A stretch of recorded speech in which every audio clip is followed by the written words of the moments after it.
নমস্কার বন্ধুরা, আমার এই ছোট্ট চ্যানেলে আপনাদের সবাইকে স্বাগতম। আজকে আমি সজনে ডাঁটা আর চিংড়ি মাছ দিয়ে আপনাদের দারুণ স্বাদের একটা রেসিপি করে দেখাবো। আশা করি এই রেসিপিটা দেখার পর আপনাদের ভালো লাগবে। তো রেসিপিটা করার জন্য দেখতে পাচ্ছেন এখানে আমি কিছু সজনে ডাঁটা কেটে ধুয়ে পরিষ্কার করে নিয়েছি, আর তার সাথে নিয়েছি একটা আলু। এখন দেখতে পাচ্ছেন একটা প্লেটের মধ্যে আমি কিছু চিংড়ি মাছ নিয়েছি। মাছগুলো কিন্তু কেটে ধুয়ে পরিষ্কার করে নিয়েছি। এখন আমি মাছগুলো নুন আর হলুদ দিয়ে মাখিয়ে নেব। তার জন্য দিয়ে দিলাম স্বাদ মতো নুন আর একটু হলুদের গুঁড়ো। এবারে নুন আর হলুদের সঙ্গে এই মাছগুলো খুব ভালো করে মাখিয়ে নিতে হবে। আর আমার এই ছোট্ট চ্যানেলটি যারা সাবস্ক্রাইব করেছেন তাদেরকে অনেক ধন্যবাদ, আর যারা সাবস্ক্রাইব করেননি তাদেরকে সাবস্ক্রাইব করে নেওয়ার অনুরোধ রইল। দেখুন মাছগুলো কিন্তু আমি খুব ভালো করে মাখিয়ে নিলাম। এখন একটা কড়াইতে দিয়ে দিচ্ছি সর্ষের তেল। তেলটা যখন ভালো করে গরম হয়ে আসবে তখন এর মধ্যে কিছু কলাইয়ের ডালের বড়ি দিয়ে ভেজে নিতে হবে। দেখুন বড়িগুলো কিন্তু আমি খুব ভালো করে ভেজে নিয়েছি।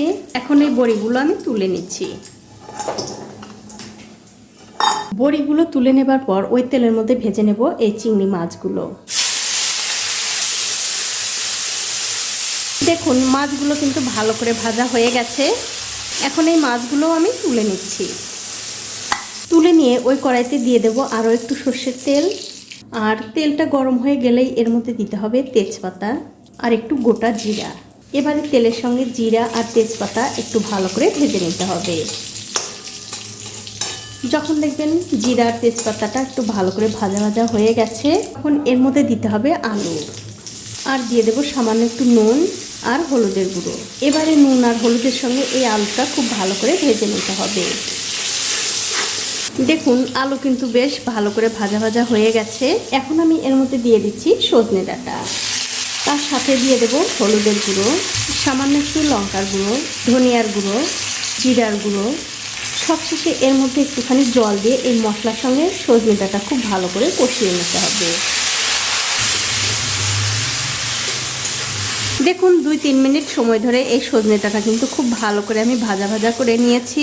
এবারে গ্যাসের ফ্লেমটা বাড়িয়ে দিয়ে এর মধ্যে দিয়ে দিচ্ছি গরম জল। তারপর জলটা এই সজনে ডাঁটা আর আলুর সঙ্গে খুব ভালো করে মিশিয়ে দিতে হবে।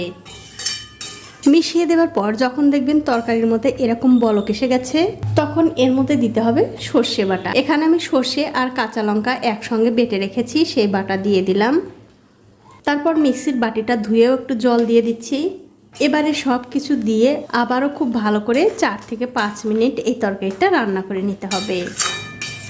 তবে রান্না করার সময় অবশ্যই কিন্তু একটা ঢাকা দিয়ে রান্না করবেন, তাহলে খুব তাড়াতাড়ি এই সবজিগুলো নরম হয়ে যাবে। তো 5 মিনিট হয়ে গেছে, উপর থেকে আমি ঢাকাটা তুলে নিচ্ছি। তুলে নিয়ে এর মধ্যে দিয়ে দেব আগে থেকে ভেজে রাখা সেই ডালের বড়ি আর চিংড়ি মাছ,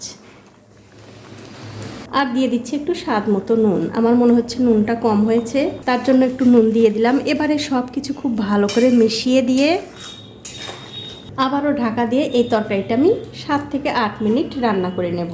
তো 7-8 মিনিট পর আমি ওপর থেকে আবারও ঢাকাটা তুলে নিলাম। তুলে নিয়ে এই তরকারিটা আমি একটু হালকা হাতে নাড়াচাড়া করে দিচ্ছি। আর বন্ধুরা এই যে আমি 7-8 মিনিট এই তরকারিটা রান্না করেছি, আমি কিন্তু মাঝে মধ্যে ঢাকাটা তুলে তুলে 2-1 বার এই তরকারিটা নাড়াচাড়া করে দিয়েছি, তাছাড়া কিন্তু নিচে লেগে যেতে পারে। দেখুন তরকারিটা কিন্তু হয়ে গেছে। এখন আমি গ্যাসের ফ্লেমটা অফ করে দিয়ে গরম গরম ভাতের সঙ্গে পরিবেশন করব। তো বন্ধুরা আপনারা কিন্তু বাড়িতে একদিন হলেও এইভাবে তরকারি রান্না করে খেয়ে আমাকে কমেন্ট করে জানাতে ভুলবেন না আপনাদেরও কেমন লাগলো। আর এই রেসিপিতে কিন্তু বন্ধুরা খুব একটা ঝোল ভালো লাগবে না, ঠিক এরকম একটু গা মাখা ঝোল রাখবেন, তাহলে কিন্তু খেতে বেশি ভালো লাগবে। তো বন্ধুরা আজ এই পর্যন্তই, দেখা হবে অন্য কোনো নতুন ভিডিও নিয়ে।